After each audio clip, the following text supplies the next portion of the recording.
लगता है कि हम भले ही वैक्सीन के काम में जुट जाएं, लेकिन जो हमारी पहले दिन से 2020 में स्ट्रैटेजी रही है कि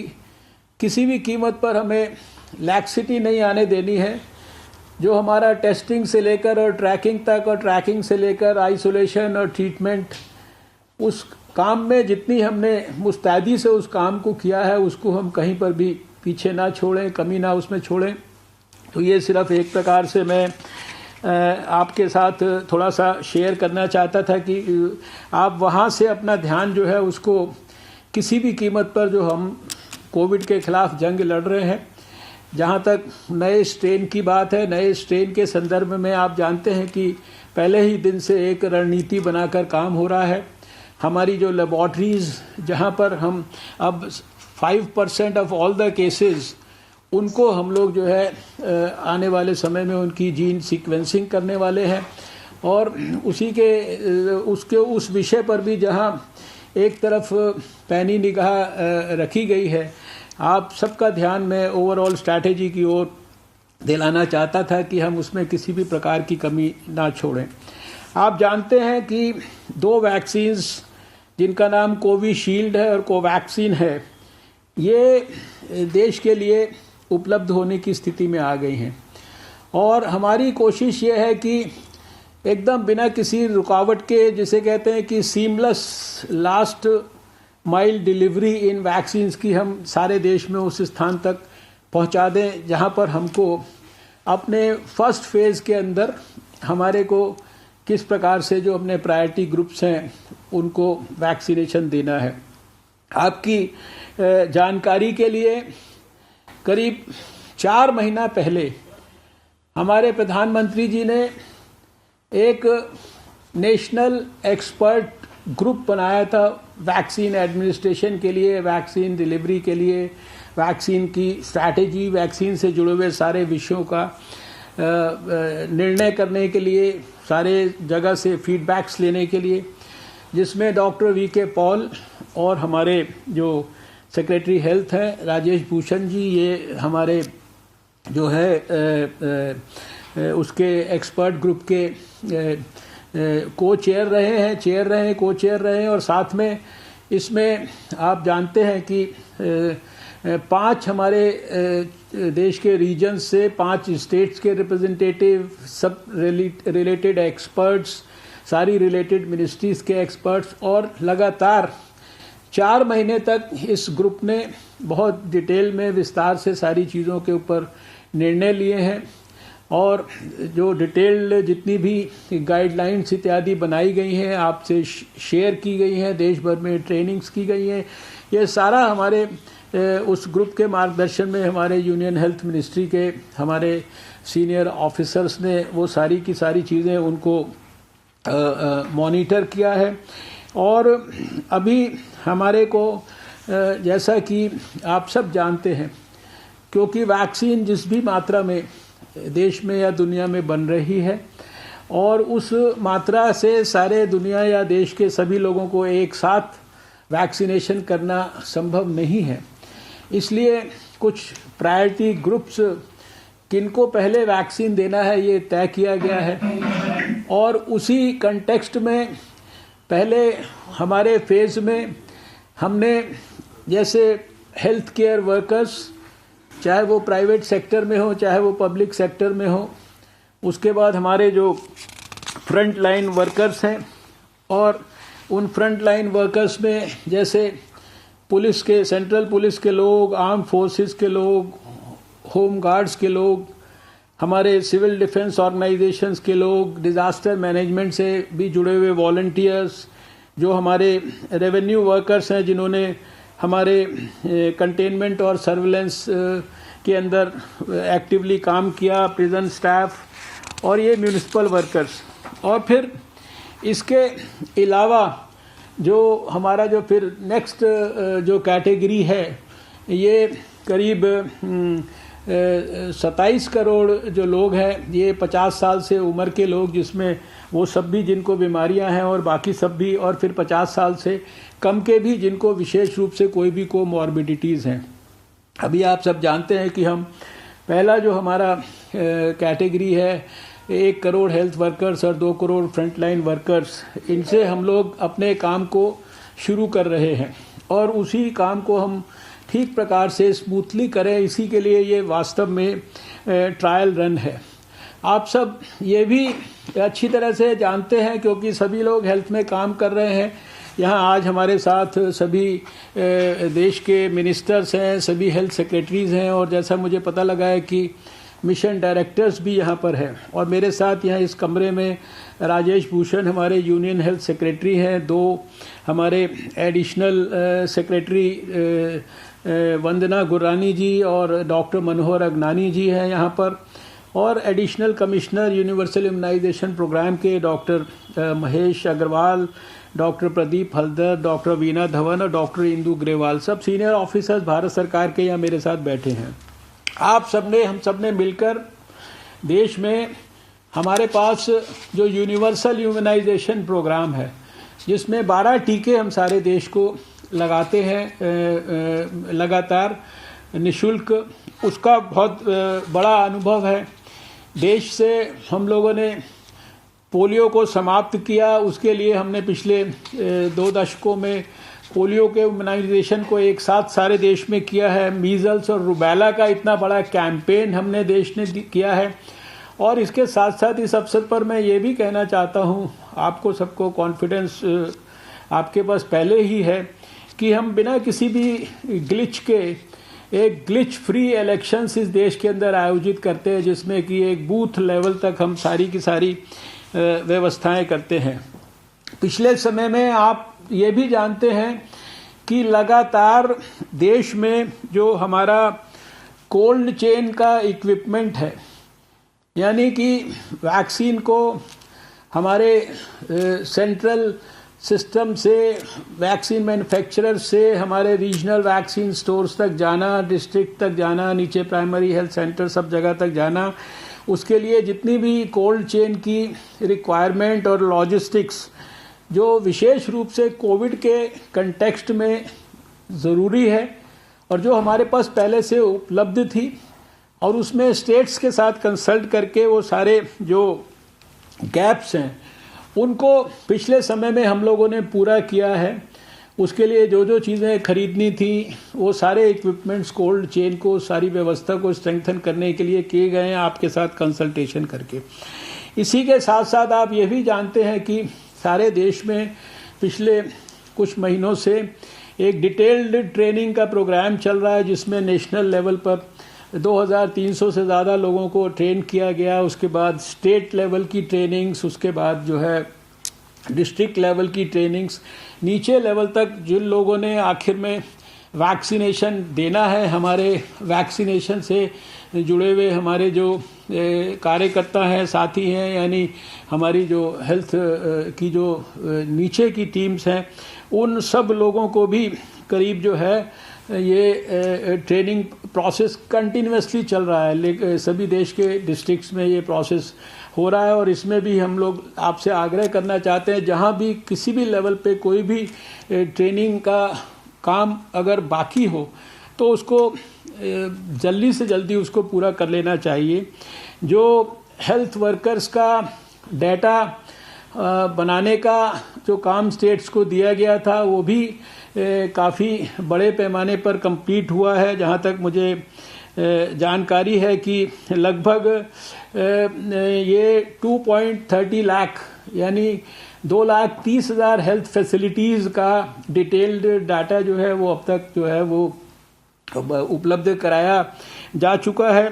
और इस नाते अब इस अवसर पर मैं ये कहना चाहता हूँ कि अगर कुछ भी इस डाटा को भी और अपडेट करने के लिए आवश्यकता है तो वो अगले कुछ ही दिनों के अंदर हमारे सभी स्वास्थ्य मंत्रियों के व्यक्तिगत निरीक्षण में उस काम को भी जो है पूरा कर लेना चाहिए। मैं अभी क्योंकि डिटेल्ड एक प्रेजेंटेशन किया जाएगा तो जो हमारे वैक्सीनेशन साइट्स की डिटेल्स के बारे में और ज़्यादा चर्चा नहीं करूँगा, लेकिन विशेष रूप से एक बात को ज़रूर आग्रहपूर्वक कहना चाहूँगा कि यूनिवर्सल इम्यूनाइजेशन प्रोग्राम में भी हमारे कुछ सेट प्रोटोकॉल्स हैं कि अगर किसी भी वैक्सीन को लगाने पे कोई छोटा मोटा साइड इफ़ेक्ट भी होता है या कोई भी एडवर्स इवेंट होता है तो उन प्रोटोकॉल्स को फॉलो करके हम उसको प्रॉपरली हैंडल करते हैं। और इस कोविड के वैक्सीनेशन कैंपेन के लिए भी डिटेल्ड प्रोटोकॉल्स आपको सबको एडवाइस किए गए हैं कि आधा घंटा मान लीजिए ऑब्जर्वेशन में रखना है हर एक व्यक्ति जिसको इम्यूनाइजेशन दिया जाएगा। कोई अगर एडवर्स इवेंट फॉलोइंग इम्यूनाइजेशन होता है तो उसको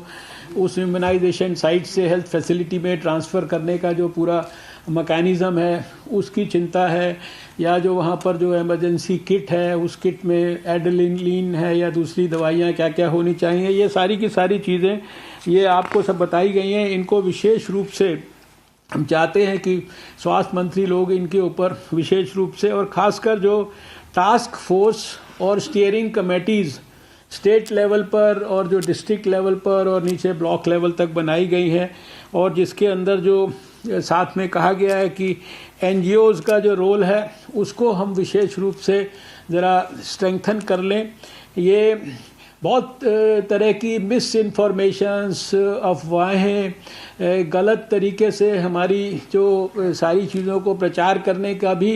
एक प्रकार से दुष्प्रयास सारे देश में चल रहा है, थोड़ा बहुत चल सकता है। इसलिए आप सब के व्यक्तिगत निरीक्षण में जो मास मीडिया, मिड मीडिया या सोशल मीडिया सब चीज़ों का और सब प्रकार के कम्युनिकेशन के टूल्स का इस्तेमाल करके आप सब इसको सुनिश्चित करें कि कोई भी मिस इन्फॉर्मेशन कैंपेन किसी भी कीमत पर सफल नहीं होना चाहिए। आपके पास इतनी ज़्यादा डिटेल्ड पॉजिटिव इन्फॉर्मेशन और नॉलेज और जानकारियां हैं कि आप उनको डिसेमिनेट करें। सुझाव के रूप में सिर्फ ध्यान दिलाना चाहता हूं कि हमें अपने बेनिफिशरीज़ को मोबिलाइज़ करने के लिए भी वॉलंटियर्स की ज़रूरत होगी, जिसके लिए मैंने एनजीओज़ की चर्चा की, लेकिन इसमें विशेष रूप से जो हमारे नौजवान हैं, यूथ हैं, एनसीसी, नेहरू युवा केंद्र संगठन या नेशनल सर्विस स्कीम, एनएसएस, इनके लोगों को हम जो है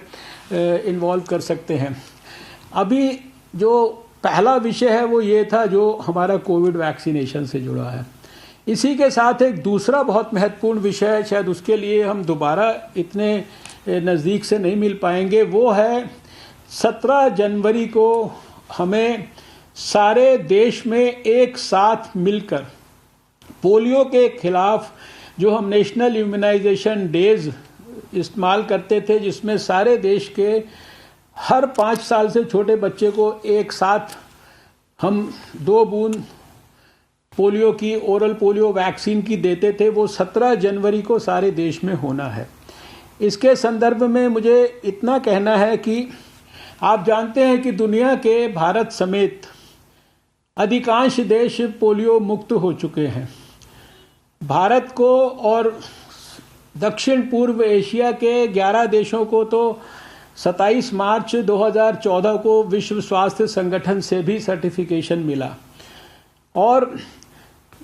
आखिरी भारत में केस आज से 10 साल पहले जनवरी के महीने में ही हावड़ा के पास मिला था 2011 में। उसके बाद 10 साल से भारत ने कोई पोलियो का केस नहीं देखा है। लेकिन हमारे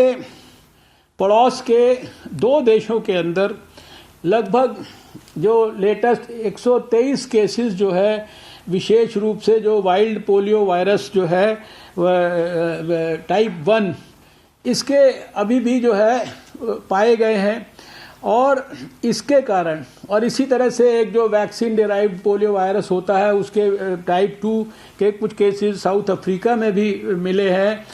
हैं, जिसके कारण सारे दुनिया के देशों को पोलियो का खतरा लगातार बना रहेगा जब तक कि दुनिया में कहीं पर भी पोलियो वायरस रहेगा। और भारत के लिए विशेष रूप से ये महत्वपूर्ण है क्योंकि वो 2 देश हमारे पड़ोस में हैं। इसलिए ये हमारा जो नेशनल एक्सपर्ट ग्रुप है वैक्सीनेशंस का,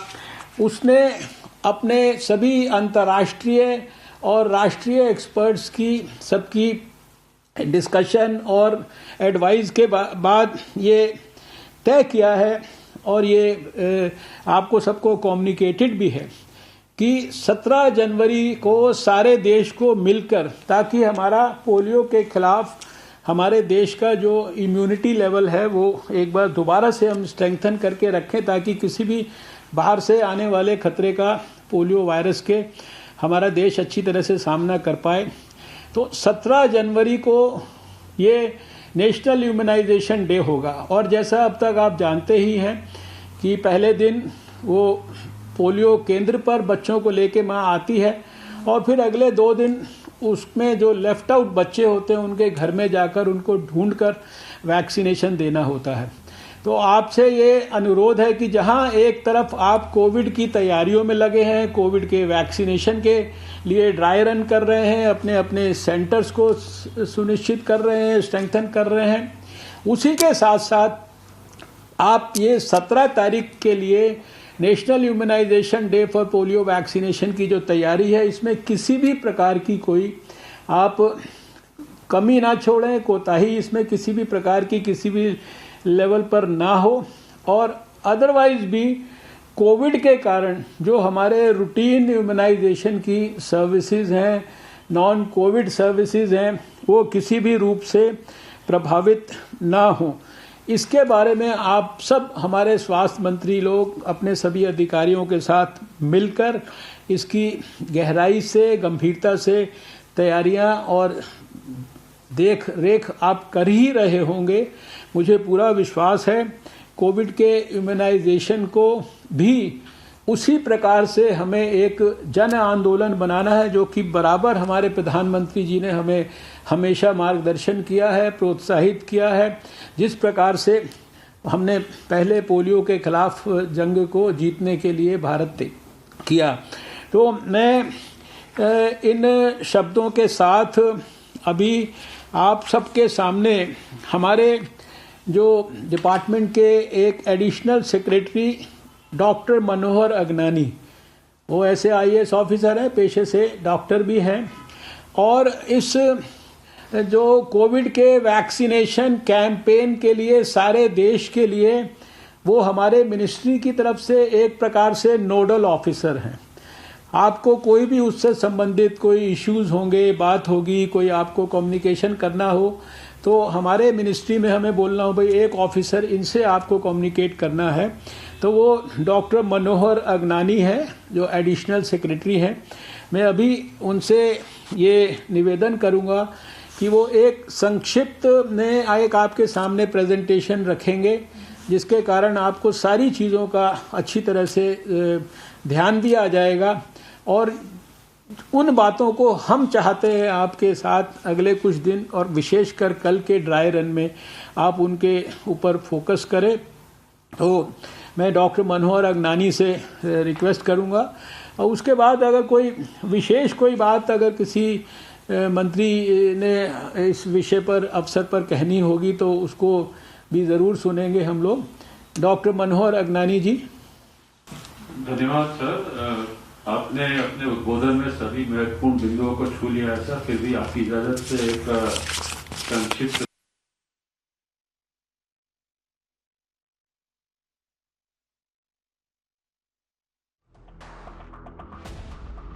to Union Health Minister Dr. Harshvardhan talking about the third vaccine dry run drive that is to kickstart from tomorrow in 700 districts. The center-state crucial meeting to decide the modalities of the vaccination drive has ended. The Union Health Minister addressed a press briefing talking about the countrywide training that is currently on by Health Ministry officials. It's being closely monitored by the Health Ministry to carry out the massive immunization program. Quantities, according to the minister, is not enough at the moment to immunize everyone, and therefore a priority list has been drawn out. First 1 crore will be of the health workers, both public and private. The second 2 crores will be the frontline workers, civil defense, disaster management volunteers, revenue workers, containment and surveillance workers. And then the next category will be the elderly and those with comorbidities. My colleague Ayushman joining me now to take us through the major points of this press briefing. So Ayushman, the tone has been set now and it seems the groundwork is ready. The preparedness level is high according to the Union Health Minister, talking about the huge network that has been spread across the country for this massive adult immunization program in India for COVID-19. Largest the vaccination dry run in the country. If you see, all the states have been roped in, and currently we are being told that it will be happening all across the districts. Earlier we have seen it taking place in the capitals, but this is across the districts, and in the has been specified that it will be a real-time basis in which the monitoring will take place as to how this will be matching to that of the actual COVID vaccination drive. The Union Health Minister has been speaking to the state health ministers, and this is probably the last and the final dry run that will take place before the actual vaccine rollout takes place. And for that reason only, all the preparations on ground related to the healthcare workers, related to the arrangements on ground are being finalized, and the dry run is expected to take place tomorrow.